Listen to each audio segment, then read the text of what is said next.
Salut les passionnés de photos. Aujourd'hui, on va explorer ensemble les 10 procédés photographiques les plus fascinants qui ont marqué l'histoire de notre art. Attachez vos ceintures, ça va être un voyage captivant. Commençons par la star des procédés alternatifs, la gomme bichromatée. Imaginez pouvoir créer des images avec une texture unique, presque picturale.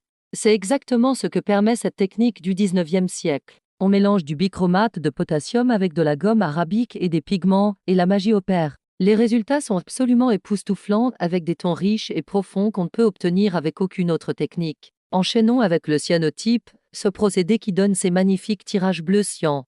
Vous avez sûrement déjà vu ces images au ton prussien intense. C'est simple à réaliser, parfait pour débuter dans les procédés alternatifs. Anna Atkin, pionnière de la photographie, l'utilisait déjà en 1842 pour ses herbiers photographiques. Le tirage au platine, ou platinotype, c'est le summum de l'élégance photographique.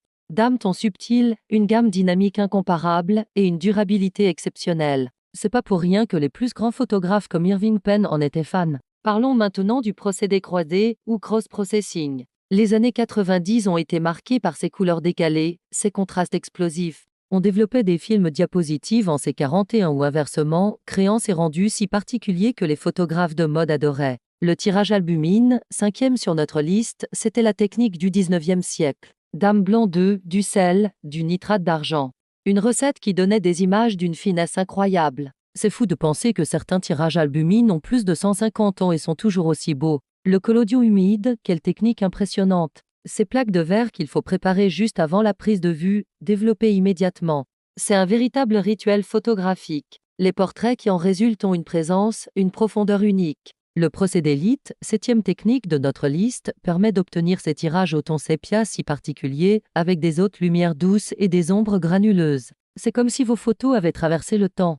8e position, le mordançage. Cette technique, qui consiste à ronger l'image avec des produits chimiques, crée des effets fantomatiques absolument uniques. Attention, c'est pas pour les photographes pressés. La technique du transfert Polaroid, qu'est-ce que c'est créatif? On décolle l'émulsion encore humide pour la transférer sur un autre support.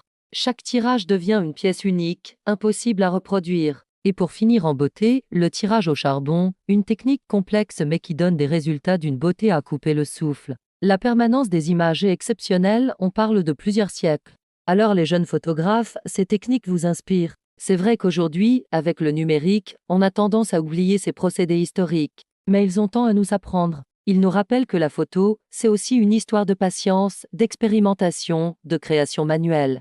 Je vous lance un défi, essayez au moins une de ces techniques dans les prochains mois. Commencez par le cyanotype, c'est le plus accessible. Partagez vos expériences en commentaire, je suis super curieux de voir vos créations. Si cette vidéo vous a plu, n'oubliez pas de liker et de vous abonner pour ne pas manquer nos prochaines explorations photographiques.